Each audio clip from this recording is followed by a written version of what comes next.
موسوعة جينيس للأرقام القياسية هي عبارة عن كتاب بيصدر كل سنة، وبيبقى مكتوب فيه الأرقام القياسية العالمية اللي حصلت في السنة دي، واتباع منه 100 مليون نسخة مترجمين ل 40 لغة مختلفة في 200 دولة حوالين العالم كله. وده في حد ذاته أصلا رقم قياسي متسجل باسمه في موسوعة جينيس إن هو أكتر سلسلة كتب مبيعا في التاريخ. وموسوعة جينيس فيها أرقام قياسية لأي حاجة ممكن تخطر أو ما تخطرش على بالك، سواء بقى الأرقام العادية الطبيعية المتوقعة زي الأطول الأقوى الأسرع، أو بقى الأرقام الغريبة اللي عمرك أصلا ما هتتخيل إن في حد جه في باله إن هو يعمل كده. ودي بقى هي موضوع حلقتنا النهاردة.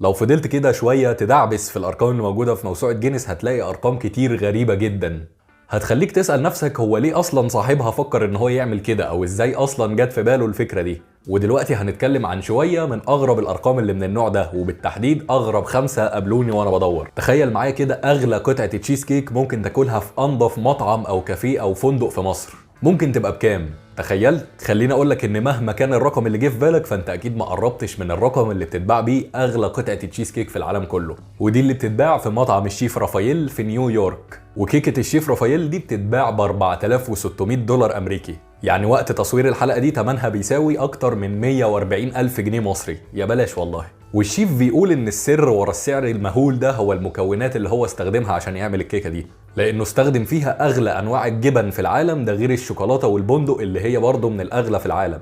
كل ده بقى مع اوراق شجر مطليه بالذهب من عيار 24. وانا مش فاهم ايه فايده حاجه زي كده في كيكه هتتاكل يعني في الاخر، بس يلا هو اي كلام وخلاص.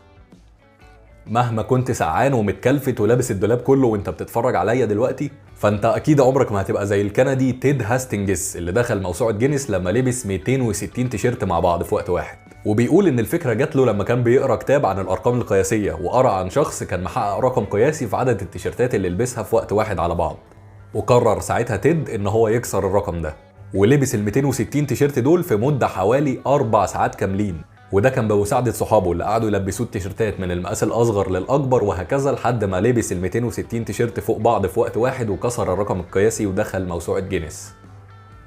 كانادارم 2 دايما بتقدم ايد المساعدة حرفيا لرواد الفضاء، لأن دي هي أطول ذراع آلية في الفضاء، وزي ما باين من اسمها كده الكانادارم هي وكالة الفضاء الكندية هي اللي صنعتها. بطول أكتر من 17 متر، حوالي 17 متر و4، وهي موجودة في محطة الفضاء الدولية، وبتستخدم بقى في حاجات كتيرة جدا زي مثلا تصليح وإطلاق الأقمار الصناعية، وكمان ممكن يستخدمها رواد الفضاء عشان يتحركوا حوالين محطة الفضاء. وعلى سبيل المثال مثلا فخليني أقول لك إن تم استخدام الكانادارم 2 دي في 5 مهمات تصليح مختلفة لتلسكوب هابل الفضائي.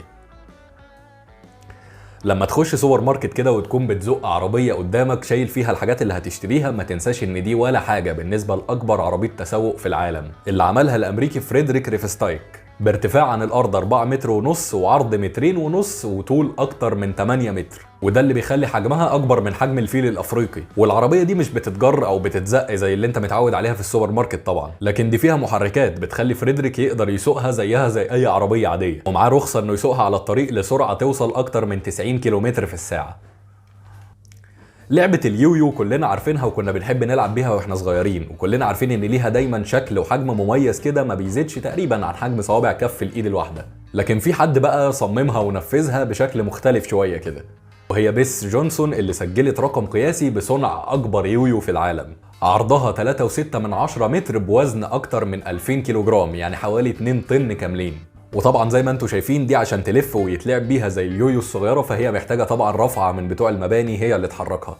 وباكبر يويو في العالم كده اكون قلت لكم اغرب 5 ارقام قابلوني وانا بدور في الارقام اللي موجوده في موسوعه جينيس. لو لقيت ان الفيديو ده عجبكم بقى ممكن نعمل منه جزء تاني وتالت وهكذا، لان الارقام اللي موجوده في موسوعه جينيس غريبه جدا وما تخلص. فدلوقتي بقى بعد ما كل الكلام اللي كان عندي للفيديو ده خلص خلاص، اقدر اقول لك لو كان الفيديو ده عجبك ما تنساش تعرفني الكلام ده من خلال ان انت تنزل تدوس لايك دلوقتي من تحت الفيديو، وتشترك في القناه لو ما كنتش مشترك، وتقول لي في الكومنتات لو كنت عايز جزء تاني زي ما بقول لكم. واخر حاجه بقى هطلبها منك خالص، معلش عارف ان انا تقلت عليك جامد، لو كنت اول مره تشوفني خش خد لك لفه كده في باقي الفيديوهات اللي موجوده على القناه وان شاء الله هتعجبك. وبس كده، سلام.